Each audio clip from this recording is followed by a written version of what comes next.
Welcome to the Point Noted podcast with your host, Johnny B, and co-host who shows up whenever he wants to, former NFL player, Rashad Barksdale. It's raw, unfiltered, and no topic is off limit. We talk sports, entertainment, culture, and a whole lot of random shit. Let's get to the point.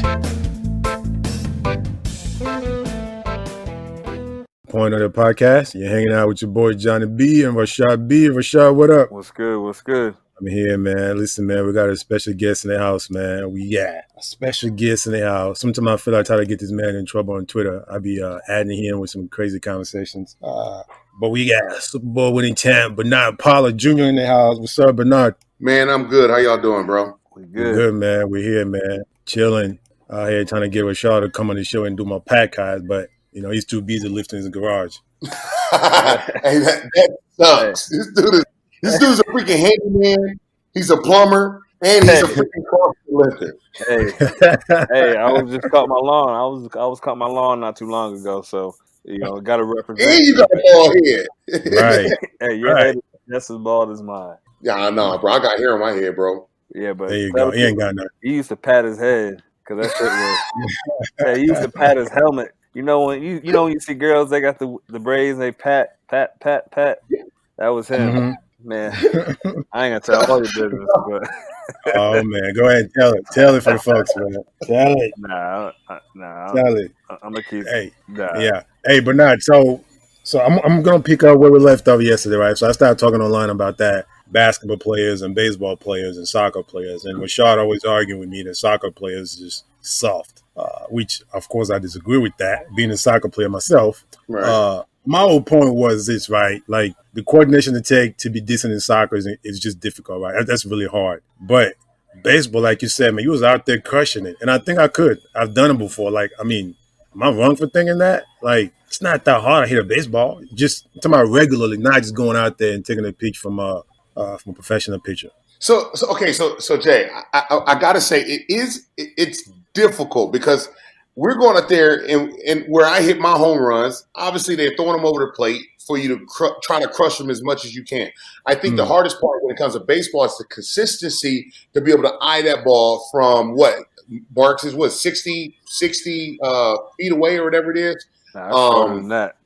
Shorter than that. Yeah, maybe right. Yeah, around that. But right, you played baseball. How the freak you don't know? Don't worry exactly. about that. That's what I'm thinking. Don't worry about that. Go, keep going. Keep going.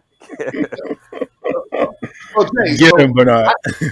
Yeah, man. So I think it's hard to be consistent. I do think baseball, when it comes down to the hardest sport to get into as far as making it, you have guys that are in the minors for a long time. It's hard to get called up to the majors and to be consistent and stay there.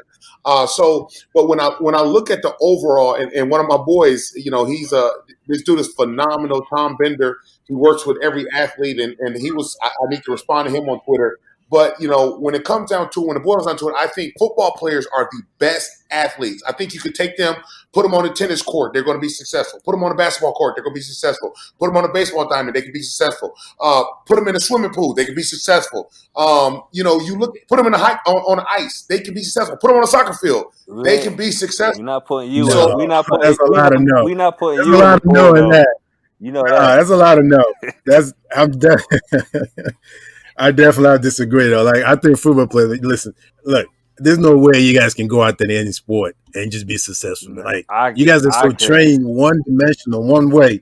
I just don't see it. Like, I think once you get past high school, at least just from what I've seen, once you guys get past high school, you just locked in. There's no way your body can just change and go play tennis. You're gonna be hitting it too hard over the fence every time. Bro, I'm out. What? Right. I get what you're saying, Jay, but I think at the end of the day, if you gave a football player time, a football player can adjust to being able to move laterally and to be able to work his swing and master that swing. And of course, I get the muscle mass and everything else that we have. It will be harder because we're more locked up in the shoulder doing different things, but we can be successful. I didn't say we can be dominant, but we can be successful. If you go get a baseball player, put him on a football field, you're not getting the same thing. If you get a basketball player and put them on a football field. You're not getting the same thing. Right. You could take a football player and put them on a basketball court. We had basketball players in college play college basketball. I went to Purdue. We had 3 tight ends play on our basketball team. You know what I mean? Like, you consistently have tight ends that transition from basketball to the football field, or from a football field to the basketball field, and they were good. Tony Gonzalez. Look at what's the kid name from Antonio Gates. Antonio Gates. So those guys have been successful on the basketball court, but they're dominant on the football field. I agree. I think basketball is easy to transition into. Just if you have the overall body and you just mobile enough, eventually you will figure it out, because there's so many parts you can play on a basketball court. Defense, slide your feet, rebound, block out, all those things you can transition into playing basketball, but you can't do that if you're going to football. All I'm saying is I can play baseball. I can play baseball. Bernard know I could beat him in basketball. Stop. You know that. You know that. I could swim. God. I just got done swimming down in Miami on a CrossFit workout, so I could swim. Wait, you were just in Miami? Yeah, in February. Oh, okay. 300 meters. He got corona. Nah, I can play tennis. No, you can't.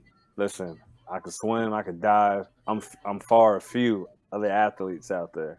Listen, your basketball skills are definitely below average. His basketball skills are awful. Let me tell you a quick story. So when we was in Kansas City, we played at LA Fitness. I put this out my kids. This man Bernard shot a layup and hit all backboard. Didn't even hit the rim. He probably just got done working out. This man was too strong. He went up for a layup and then just all backboard. First of all, you're lying. You're lying. Call him a bone crusher for a reason. No. I average 18 points in the state of Indiana per game. That's phenomenal. We need to look. So I don't know what he's talking. We gotta look that up. We gotta look that up. Yeah, we gotta look that up. 18 points. That's good right there. That can be like the second star on the team right there. Depends on who you're playing with. Time out. Jay, don't come at me like that, bro. I'm the leading scorer. If you average 18, or you guys might not win a lot of games, though. Don't somebody got to score at least 30 in high school for y'all to win? Bro, first of all, I'm from Indiana. Jay, I'll dunk on you right now at 35. No. Nobody's beating me one-on-one. No. I outscore Bernard, though, every time he come to the. No, you don't. He come to my. No, you don't. Look, we've lost a lot of basketball games lately because Rashard would not make jumper. Can we talk about that, Rashard? That's all right. You can talk about it. I'm the one that we won a game because of me, but go ahead. What do you mean? You didn't pass the ball. Man, you wasn't making nothing, so I had to, play like Kobe. Take over. Shoot it every time. Hey, but now I got a question though, man. So what's the beef with you and the Ravens guys, man? Like, first of all, let me say this though. I follow you on Sunday nights and Monday nights when you always like talk about the game, just trying to break things down, what's going on. And every time you put something out, and my friend's gonna kill me for this, I copy and I paste to the damn, so I sound smart about the game. Because I got guys that like watch the game like a coach. So every time I see something, I copy and I paste it. I say, here, this is what I think. And be like, wow, how'd you come up with that? But so now they know. But I sit it back and forth all the time with you and the Ravens guys because you're always rooting for the Titans. What's going on with that? No, so I'm not rooting for the Titans. So when I watch football, and Barks can attest to this, when football players, for us as football players, I grew up a Chicago Bears fan in the state of Indiana. Right. But after you play the game, you're a fan of the game. You want to see good football. And so it's not, I don't care how many teams I played for. My loyalty is not to that team. They're loyal to me. You know what I mean? So when it boils down to it, I want to be able to, when I turn on a TV, I'm not rooting for anybody. What I see is what I talk about. And for a lot of fans in Baltimore, they hate my honesty. As I tell people in Baltimore, Lamar Jackson is phenomenal with his leg. He is a great runner. But when it's nut crunch time, and you look at the games where he was dominant as far as throwing the ball, the Miami Dolphins, they were awful. Who else? The first couple games of the season, they were awful. And the Baltimore Ravens, the coaching staff, they know he can't throw the ball. So what they did was they created an offense around him to say, okay, we're going to give you 3 easy reads. And with these 3 easy reads, if they're not open, run it. Because what they're saying is our number 8 is better than any one of your 11. And that's true most of the time. But the issue with that Lamar Jackson and the Baltimore Ravens are going to face for the rest of his career is when they get later in the season, when those legs start to get a little heavy, he's taking a couple hits. Now, when he's got to throw from the pocket, now what do we have? We got an average dude back there because he can't make those passes, and we saw that in the playoffs. When the Baltimore Ravens got to be pass first, now they're playing into the other team, the opposing team hand, because they want Lamar Jackson in the pocket throwing. If he's throwing, that means he's not running. So he's no threat to us. And his reads are crossers. So a lot of people say, well, he threw for a lot of touchdowns. He was MVP. Well, if we look at it, almost 20 of his touchdowns came from the 8-yard line and in on crossers. Crossing routes. That's kind of like what's the name early career, RG3. I mean, he wasn't as dominant as Lamar Jackson, I don't think, with his feet, but he started off hot, and then obviously you saw what happened. You start getting hit. I mean, that's why. I mean, you think about it. That's why you look at Peyton Manning, pocket passer. Like he's not. Those are the type of quarterbacks I think that just last longer, and more efficient. I mean, of course, it's going to last longer because they're taking less a hit. But my question to you is so would you rather have this Lamar Jackson or rather have Trent Dilfer? I mean, it's really. That's not a fair comparison. I'm just saying, like, if the defense is there, would you rather have Trent? Because Lamar, in my opinion, like, they're still winning, and I think they're going to keep winning. They just got to tweak a little things, right? 1 or 2 things, because, look, like you say, it's phenomenal. And I just think there's something there that can get them over the top. How? Right now they're in a division where, let's look at it. If we're going to talk football, let's be honest. They're in a division that didn't have a Ben Roethlisberger last year. They're in a division where the Bengals were awful, and they're going to be awful again. They're in a division where Baker Mayfield just sucked it up. The Cleveland Browns sucked it up, but they still beat them 1 game out of 2. So let's put Ben Roethlisberger in for 16 games for the because the Baltimore Ravens almost lost that game with the quarterback, the 3rd string quarterback, I think he was at that. So if we really look at it. If we look at the future of the Baltimore Ravens, what is there? Now, as I tell a lot of people, this past year was the first time that that all the 31 other teams got a chance to see this offense. Lamar is going to be good in that because they didn't get any film of that. So we can say, well, they had 16 games. Well, yeah, it's hard to plan for something in the season. It's hard to plan for an offense because you don't want to install too much because you want to keep hold of your install that you go throughout training camp. Yeah. So you don't want to do different kind of installs. So you're just trying to play and hopefully contain him. Now, when we look at the playoffs, it's 3 days. You get you plan accordingly to offense. Exactly. So and it's hard to plan against that Baltimore Ravens offense in a year. Now, what if we had? What if defensive coordinators? We ain't had nothing but time, or they ain't had nothing but time right now during this quarantine period. They ain't had nothing but time to scheme up against that offense. Because what are the Baltimore Ravens going to do? They're not going to go 5 receivers and throw the ball. They got to stay in that offense that they're in. They got to draft tight ends. They got to draft running backs. They have to because that's the fit of Lamar Jackson. Tell me last time, Johnny, that you've seen Lamar Jackson read a defense. When has Lamar Jackson ever made a check at the line of scrimmage? He can't make a check. He got a mouthpiece that covers his lips. When is he making a check? At the end of the day, Lamar Jackson is a pure runner. He is a runner that can throw the ball. He's effective on the short balls. He can throw the deep ball. I think most quarterbacks in the National Football League can take a 3-step drop. Right. They can throw a deep ball and let their guy run under it. But when it comes down to outside breaking routes, when it comes down to outside breaking routes with comebacks, inside deep breaking routes, he can't make those throws. I don't think he completed 20 of them. Inside breaking or out. He couldn't throw an out route. Like, literally, that's what we're dealing with Lamar Jackson. And people don't like to hear that. And everybody said, well, he's the MVP. Yes, he was exciting. He brought excitement back to the NFL. He was running, he was elusive, and he was able to suck defenses in, and then they'll go deep every now and again.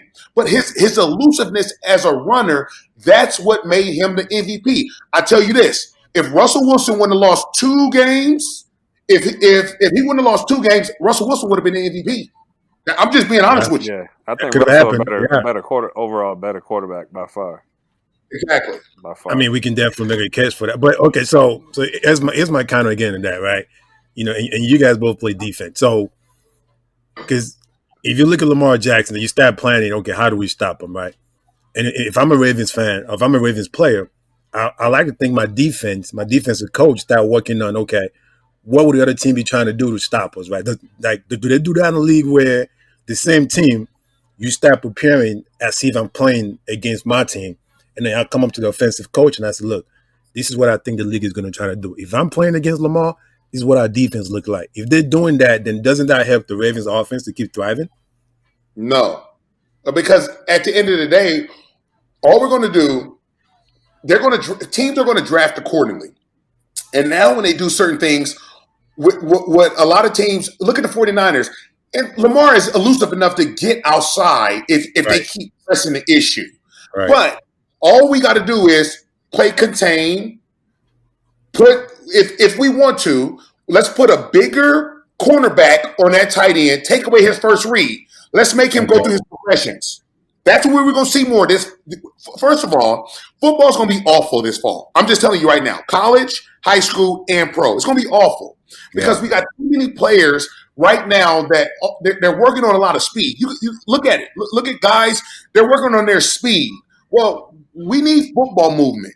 Not having these mini camps, these training camps, and then going in or mini camps and veteran mini camps and things like that, OTAs. That is precious time for players. So now when we go to training camp and then we go from training camp to a couple preseason games to real games where bullets are live, guys aren't going to be ready. They had no time. What is a virtual workout? Yeah. What is a virtual meeting? I saw Kirk Cousins doing one of those.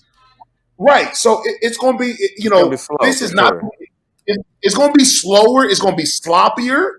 And it's not going to be a good product. And I think 4 years ago, we start seeing more crazy injuries with Achilles tears, more ACL tears. You're going to see injuries like no other this fall.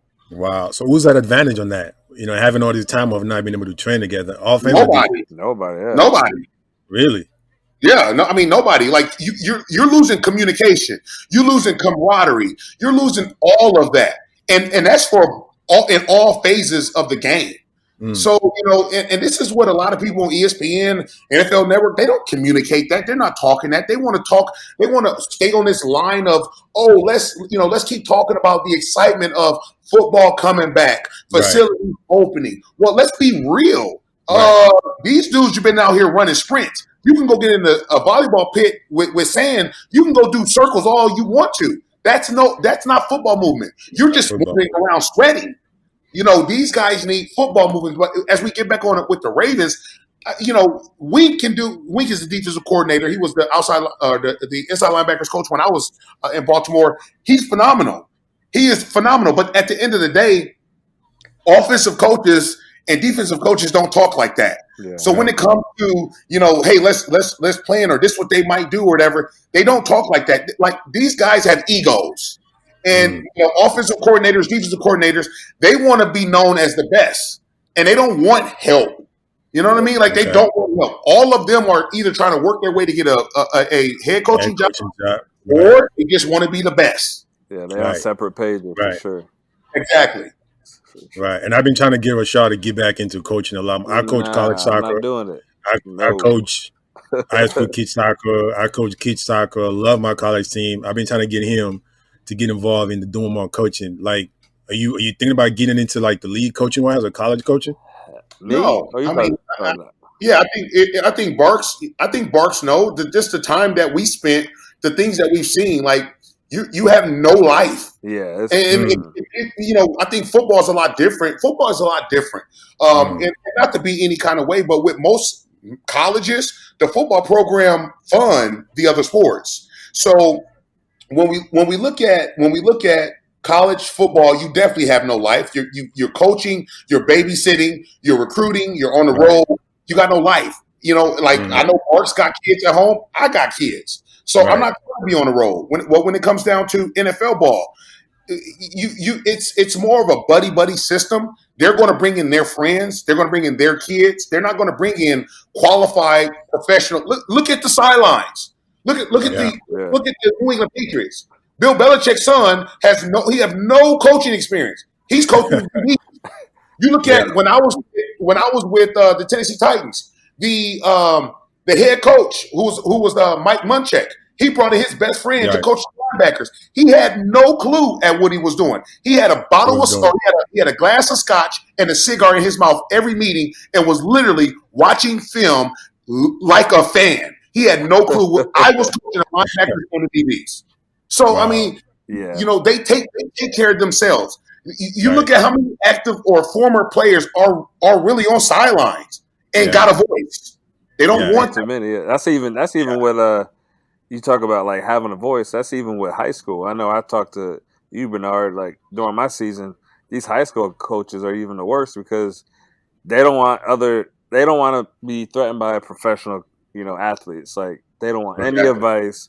That's why I don't have time to sit there and, try to give them advice. What I see, it's not worth it. I much rather just train a kid and have an impact on his athletic ability than spend hours, throughout the week and then on the weekend. Like for here in Noblesville, we would watch film after a game. I didn't get home until 1 o'clock, 2 o'clock in the morning some nights on Saturday. Didn't have to be back the following day for JV. I'm like, nah, it's not worth it. Yeah, it wasn't worth it at all.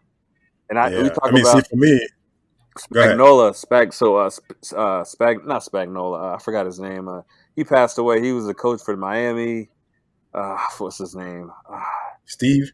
Was it Spagnola, Bernard? Spags. You got Steve, who was the coordinator, but then he was the head coach for a little bit. He passed, right? Though is it Spag? No, Spagnola. Spagnola. I'm trying to think of his name, but his son went to school with me, and he was like second or third string on the line, defensive line. And now I'm not even sure if he's still coaching, but he was the head tight ends coach for the Vikings at one point because his dad was coaching there. It's a buddy. I'm trying to think. Once I think of his name, I'll let you know. I forgot. Right. But so this is why we also need that running rules, right? Even though that doesn't make any sense because they're still going to hire who they want. That's the devil's thing. I don't like that. And they got this new thing that right, exactly. I feel the same way. It doesn't make any sense. And now they got the new one that says, you just have to if you hire a black person, if you hire a minority coach, you get like an extra draft pick or something like that. It's additional picks, but that's stupid. Like we're incentivizing these teams. Like there are incentives for hiring a black coach. Like no, there shouldn't be incentives. There are a lot of black coaches that deserve head coaching gigs, that deserve offensive coordinator gigs, that deserve defensive coordinator gigs. But at the end of the day, like this is what we're facing. And when I look at it, every team I played on, when you look at the head coach for the Green Bay Packers, he literally, when I was in Houston in 2009 through 11, he was the errand boy. Had to go get coffee. He had no clue. LaFleur had no clue what was going on. But he's the head coach in 2019. Right. He was offensive coordinator for the Tennessee Titans in 2018. Like it's just like it's one of those things where you look like, dude, how did you work your way up? But I'm looking at plenty of guys, minority, that have been in situations. They've been there. They played the game. They understand the game. And I know I've been on a team where there have been former players on the team, and we all were able to kind of talk about different things, how we're going to work out defensive schemes or offensive schemes and everything else. And they don't want to be heard, or they don't want to listen to those guys. And it's not fair. And it's, once again, It's just a buddy system. We look at it. Dean Pease, who was our defense coordinator in Baltimore, he brought his son to the Tennessee Titans when he was defense coordinator for Tennessee Titans. He was a secondary coach. Well, where's his credentials? He has no credentials. He didn't work his way up the ladder. He didn't have to go through nothing. These guys, they get job labels without any kind of credential, and it's not fair. It's too many former players. And I go back to what Bart said. That's why I train players in Tennessee. Right. I'd rather train to have a bigger impact because that foundation to be there, because those guys are going to eventually leave middle school, high school, probably play college. They're going to leave and potentially play pro. I'd rather have an impact in their lives where I'm able to see them during the week or after the season and just kind of build. Yeah. And instead of me having, because I helped a high school team. Well, it was more or less like we got a former player on here, but they knew I played DB. They asked me to come, trick me, and said I was going to be with the DBs. As soon as I got there, they said, "Oh, Bernard, you can go with the running backs." And do what? What you going to do with the running backs? So it's just about, they don't want to be heard. They don't. Not at all. Right. They just want to throw your name out there and say, "Well, we got him here. Yeah, he's here coaching our staff," and it's not fair. Right. So let me ask you this. So let's say Roger Goodell calls you and say, "Hey, Bernard, we need help with this, man. How do we fix this minority problem that we have? How do we fix this coaching ladder that's going on?" What do you say? Like, what do you think needs to be done to make it more evenly matched? First of all, I'm going to tell him, give me my money back for all the fines that he said. That's what I want, number one. I want my money back. That man is taking over $400,000 from me. Oh, so damn. I want that back. And secondly, when we look at it, I think it goes back to what I said, like, even for the high school coaches and even some college coaches, by him doing that, when we look at the same thing as Jay-Z, he's using Jay-Z as a puppet. I mean, that's just one of those, he's a puppet. So I won't allow him to use me as a puppet. Merton Hanks is being used as a puppet. Like a lot of these guys, the cornerback from the Eagles from Alone Vincent, he's using them as a puppet. They got these guys' faces and their names, but they're not listening to them. Right. You know what I mean? Like, I'm just being honest with you. We got 32 white billionaires, and they run Goodell. Goodell has no say-so. Why do you think Goodell making $50 million? Goodell ain't got no money. Exactly what they tell him to do and say. And you gotta find those guys, those Jerry Jones, those the New England Patriots, whatever the rub and tug dude. You gotta find them cats. They're the one with the voices. There's a lot of other owners that just kind of sit under them and let them do all the talking, so they don't take any damage. Right. You find those Jerry Jones. You got to buck up to Jerry. You got to buck up to those other cats because Goodell has no say so. Goodell's a do boy, but he making $50 million doing it. Right. So yeah. Goodell don't want to get fined by the owners for being harsh on them, and I don't think Robert Kraft ever got fined for that whole prostitution thing in Florida either. I think Goodell just slapped him on the wrist. I mean, even if it was a $500,000 fine, what is $500,000 to a man that got $7.8 billion? What is that? It ain't shit. It ain't shit. He ain't gonna feel that. Right. They're gonna be like, "That's nothing." Absolutely don't care about that. That's nothing, man. So speaking of players that can't get it together, AB, is he coming back? No. You don't think so? No. Too busy working on his record. I didn't even know nothing about that. He got a video out and everything. Yeah, he does. Got an album out, man. I'm sorry to hear that. You know who else got an album out? I don't even know if you follow him. Dwayne Bowe. Dwayne. Oh yeah. Yeah, I see he be smoking weed and he still got them. He still got them toilet bowls in it. Like 2 Chainz. Yeah. Hey, everybody just bored, man. It's COVID-19 got everybody dropping albums, man. I'm about to drop one after this. Nah, don't. Yeah, we all need to drop some because But no, when I look at AB, man, Jay, I tell you, he's a guy where he's, talent wise, yes, he should be playing. When it comes down to his mental, and I tell a lot of people this all the time, everybody's trying to figure out what happened to AB. Well, you know what happened to him? Fame. And then another thing, time. He had nothing when he was released by the Raiders, and then went to go sign with whoever it was he signed with after the Raiders, after they released him, with the Patriots, after they released him, he had nothing but time. Right.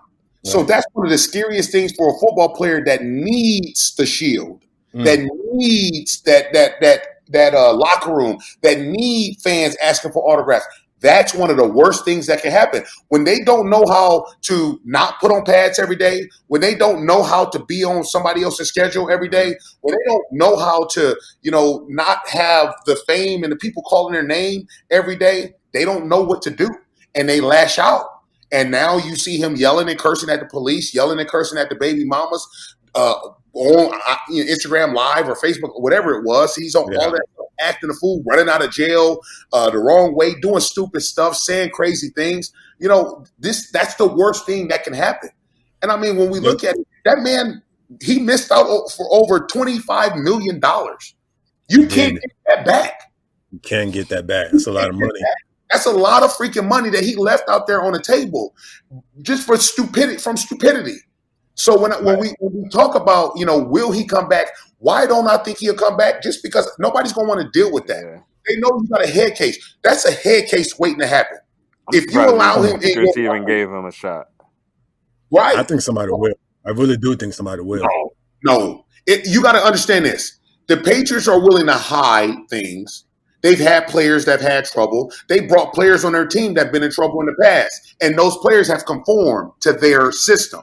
Well, when you look at if the Patriots cut somebody, that means it's over. Mm. You got to honestly look at that. And another thing you got to look at, like I said, when he went to the Oakland Raiders and down there in Las Vegas, when he went there, the antics and everything else that he pulled, he did that with a young team.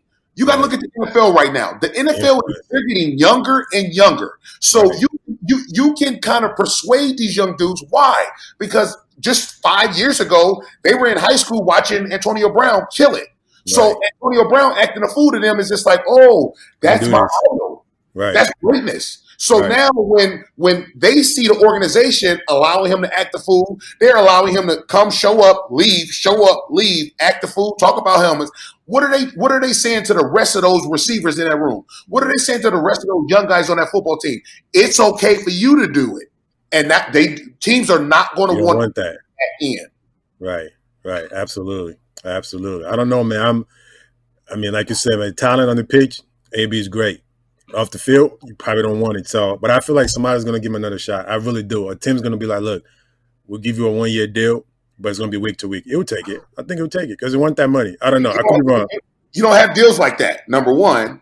And then he might be the first. Right. With him being over 30, that deal automatically becomes guaranteed.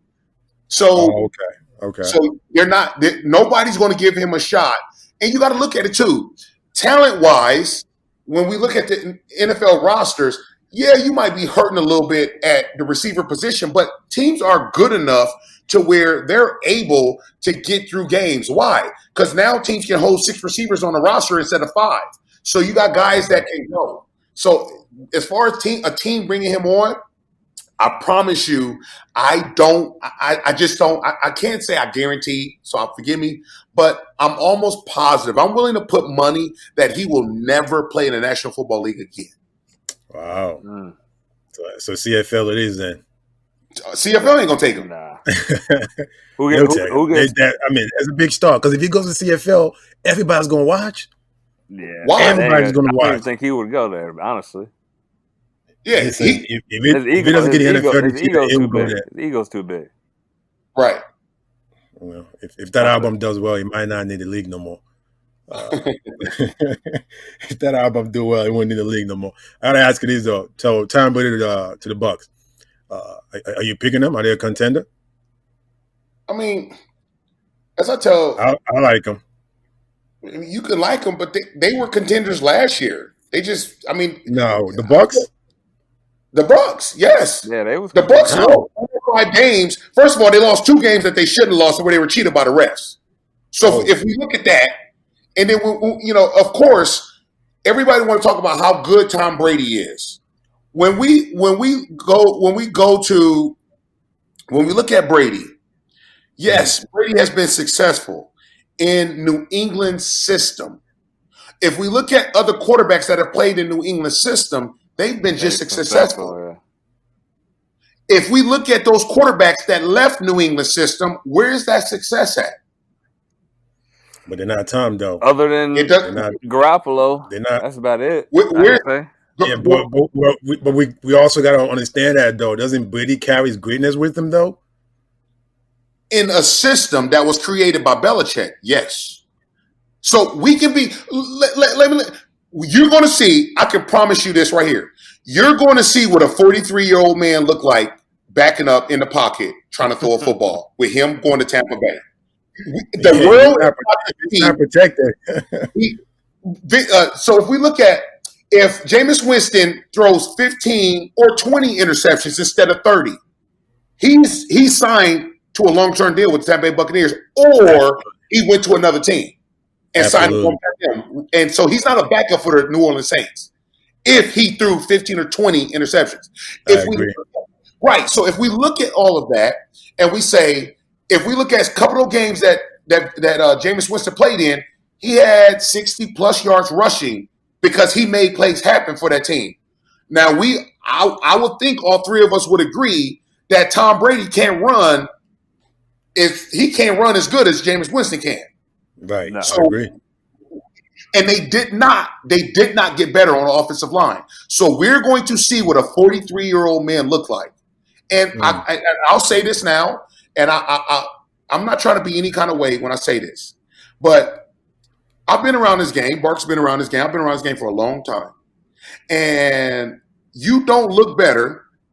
You don't be slimmer. You don't run faster. You don't Father Time is undefeated. And if you want to tell me eating lettuce, eating all kind of other stuff, if you want to tell me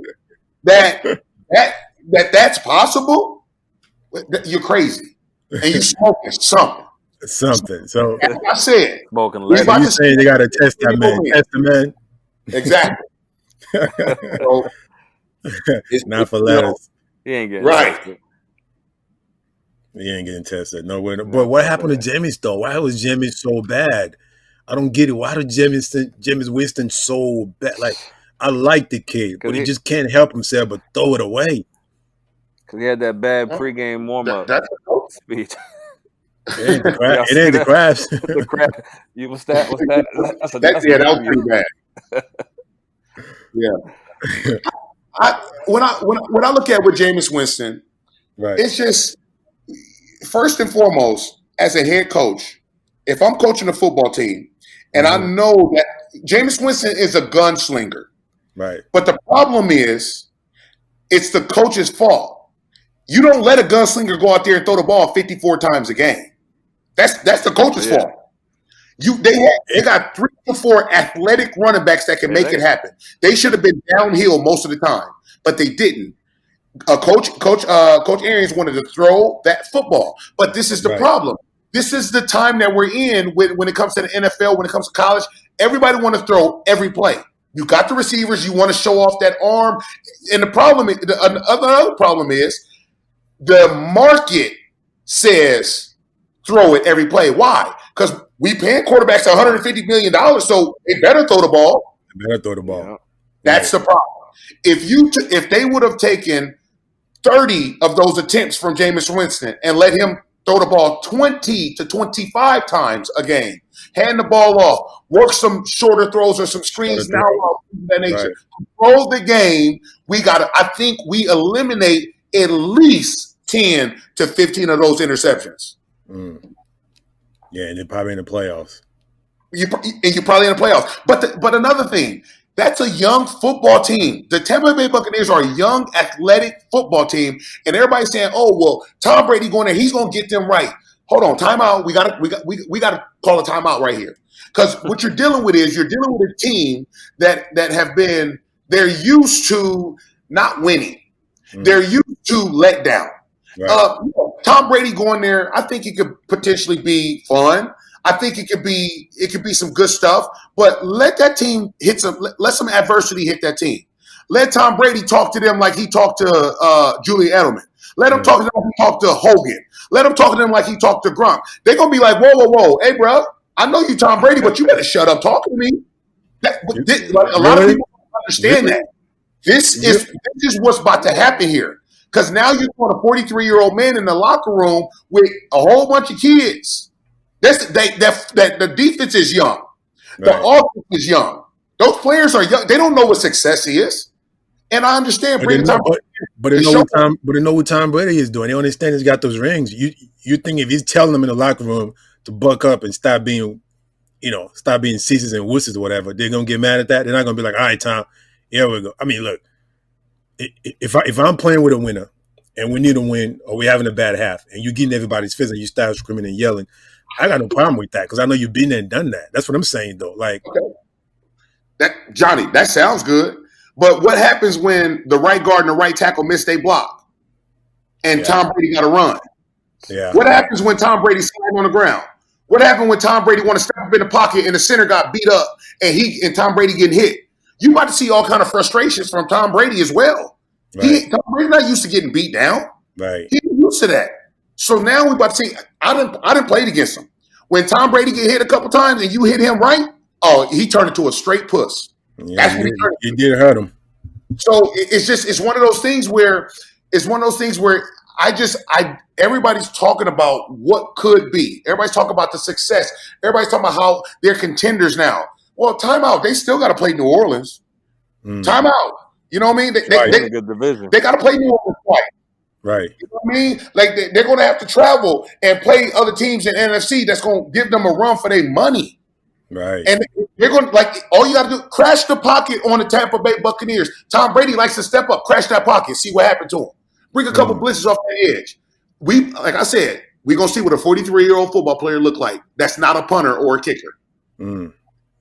They better keep him off that backside. I think Brady. I think he's gonna help him out. I think Brady's gonna help him out. I think the biggest thing is it's gonna be a lot harder than what he thinks it is because, as you stated, that division. It's not the Dolphins. It's not the Jets. It's not the Bills. It's you got Drew Brees now. Who else is in it? I'm trying to remember who else. You got Brees. You got Carolina you got quarterback. You got Matt Ryan in Atlanta, I believe. Yeah. Yeah. So you got that's a tough one. That's a good division overall with great quarterbacks. We're not taking anything away from the other quarterbacks, but it's just a different ball game. I mean, you got absolutely. Yeah, I mean, Hall of Fame caliber. I mean, look at the quarterback play. I would agree. The quarterback play in the NFC South is, I mean, it's not even a comparison for the AFC East. You got Josh Allen. Right. Josh Allen was okay last year, but I mean, who the freak? Ryan Fitzpatrick. You got, who the other kid? The kid that had mono. How you mono at 23 years old? Like messing with them strippers. Hey, he kissing somebody. You're drinking on somebody in the bar. Kissing them in the mouth. Exactly. Yeah. So I think it's going to be tougher than what people are willing to say. But at the same time, I think we're going to see the letdown of I think at the end of his career he either retire or he sign a deal to go out Patriot. And I think this is going to tarnish. Yeah. This is going to do more damage to his legacy. Right. I think it's going to do more damage to his legacy than help it. So how far does he have to go with the Bucs for these not to be a failure? Does he have to get to the playoff, second round, the conference championship, or the Super Bowl for these not to be a bad thing that he did? To be honest with you, I don't think the Bucs going to the playoffs. Really? I'm telling you right now. I'm saying that right now. The Bucs are not going to the playoffs. That's on record. Hey, it's a tougher division for sure. I'm telling you, I have them going in. I think they're going to get in. I mean, if they almost made it last year with a quarterback that's just throwing it on the team, now you pick up Gronk, and you got no quarterback. That's an Hall of Famer. There's going to be some kind of emotion with the whole team. That passion is going to be another level. They're going to want to play hard and play better. That has to count for something. I'm calling it right now. Gronk doesn't finish the season. Oh, the Buccaneers does not go to the playoffs. The New Orleans Saints are going to win the division. I mean, I think the Carolina Panthers are going to be a lot better than what they've been. I mean, Atlanta's going to – and if we look at it too, Atlanta ain't no slouch. Atlanta had a bad year. Freaking Matt Ryan. He was throwing the ball to other teams as well, and he still got a job. Yeah, but he's getting a lot of money. Right, and he's probably one of the most accurate quarterbacks, if not the most accurate quarterback I have ever played against. Wow. This is a tough division. I'm telling you, I don't see the Tampa Bay Buccaneers being what everybody else is claiming them to be. If they don't make the playoffs, you think he stays for another year? No, he's got to retire. I think it's a 1-year deal anyways. And if we look at what he's making, this is the most money he's made in a year than I think he's ever made in his career, as far as in a year. I think this is the most money he's made. So this to me is purely a payday for him. He wanted to, and this is what I tell a lot of people. He's not better than Peyton Manning. No. I call it right there. He's not better than Peyton. Peyton, they call Peyton a general for a reason. Right. Tom Brady he's good. Of course, he has the rings, but he's number 2 to me. Listen, folks in Indiana is going to love hearing that. I know. I got buddies going to be like, I told you Peyton was better. Colts fans are crazy like that. Yeah, man. It's crazy. Yeah. So, but hey, you know what? You mentioned, hitting Tom Brady. He doesn't like getting hit. I know most quarterbacks don't like getting hit. The only guy we know that get up with a smile was Andrew Luck. Can you think of a quarterback that you think of a quarterback that you hit or used to hit, or just you look at me like, man, you don't even care getting hit? Freaking A. Luck is a different breed, man. Like I remember him. Yeah, I don't think I've seen any other quarterback. Charlie Whitehurst would do that at times, but obviously he would break down when he got his opportunities to play. But when I look at quarterbacks that enjoy being hit, I know I've hit him a few times, and you can't even get mad at Andrew Luck. Like I used to hit him, I would destroy him, and he'll just tap me and be like, "Good hit, Bernard," and I'd be like, "Dude, shut up!" Like, weird. That's a strategy. Yeah. No, they just love it. I think they just love the competition. They just like, listen, that's a good hit. I'm not even mad at that. Shit. Hit me that hard. He got hit too much though. His ass retires soon. So, yeah, the coach waited too long to put a good O-line around him. They waited too long. Way too long. My man said, I'm not sticking around for that. To me, when a lot of people say that about he didn't have a good O-line, Andrew Luck had a good O-line. One of the biggest things, every time we played Indianapolis, what we would say is Andrew Luck held the ball longer than he was supposed to most of the time. Okay. He liked to wait for that window to be big before he threw it. So he wanted his receiver to clearly be open before he threw footballs. So when we say he didn't have a good O-line, I don't like when people say that because we've scouted against him. I played against him plenty of times. He had guys open.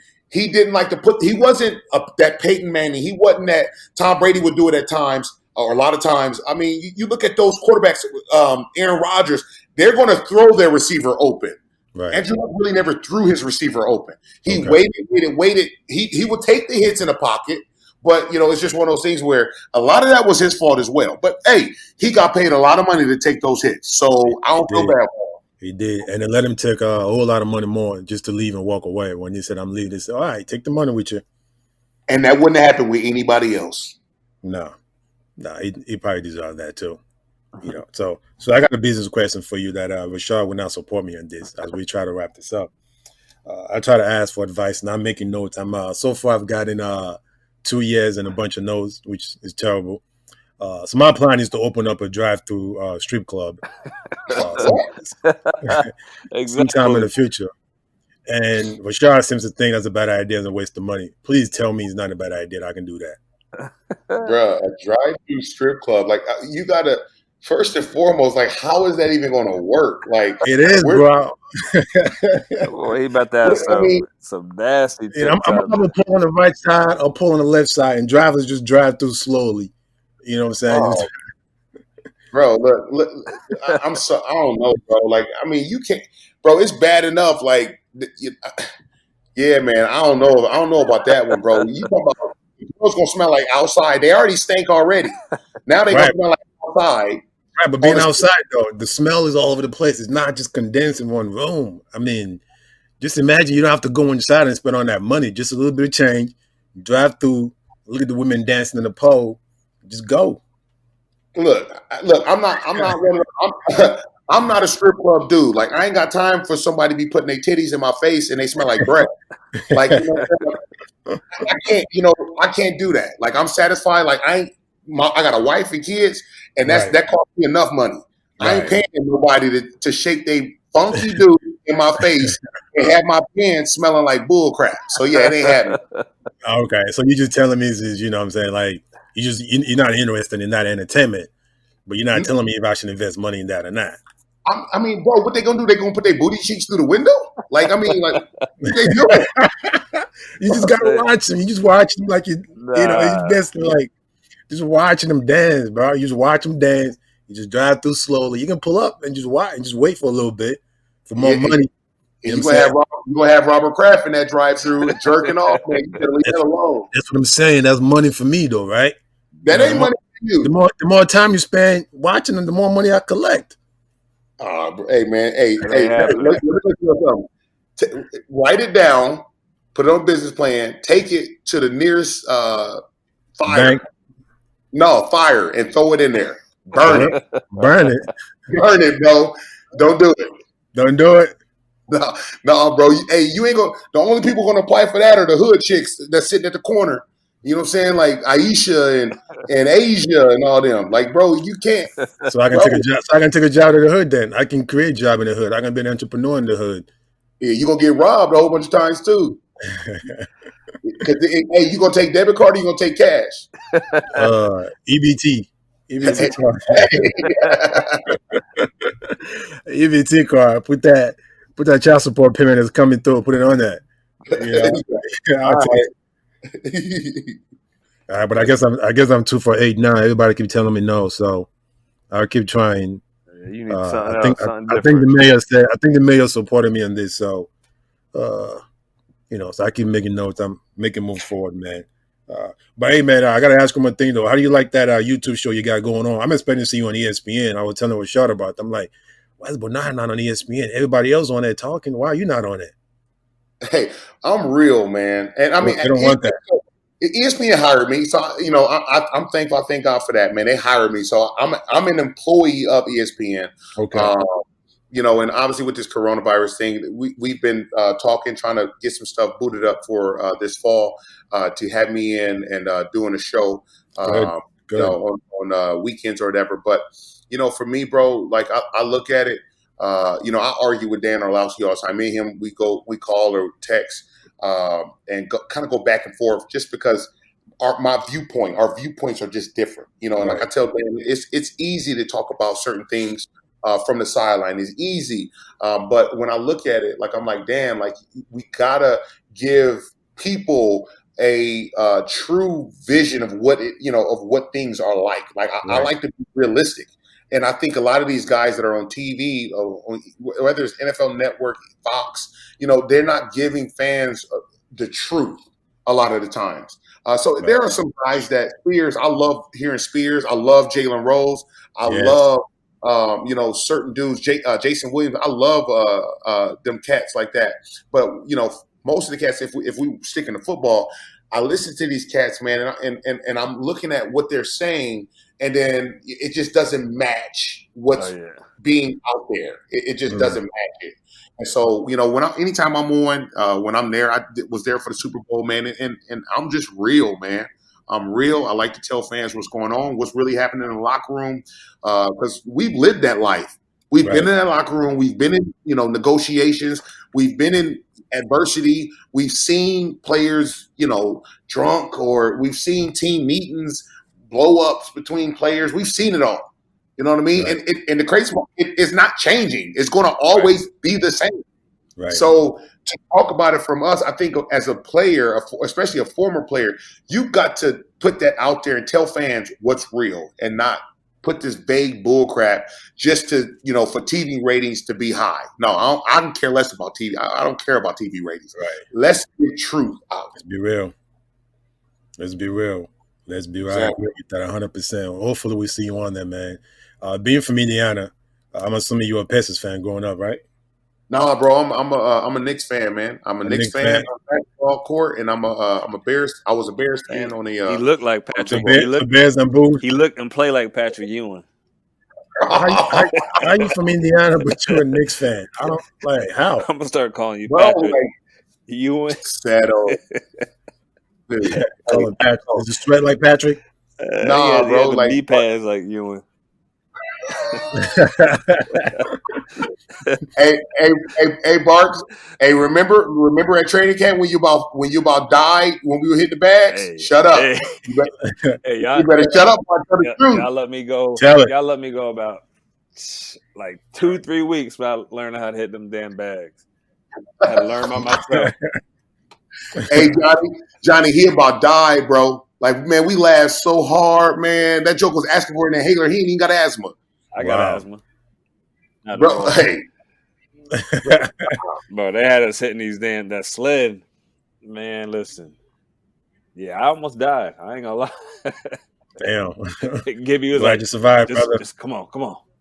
Damn, son. Oh, yeah. Damn, son. You gotta give you. Hey, man, I be having I got my players, man. I got my players on that stuff, man. They don't even understand, bro. But no, it's good. But yeah, man, I'm a Knicks fan on the court, and I was a Bears fan growing up. So yeah, man, crazy. So how'd you become a Knicks fan though? How is that? Because everybody in Indiana either root for the Bulls or the Pacers. You hate the Knicks, you hate the Pistons.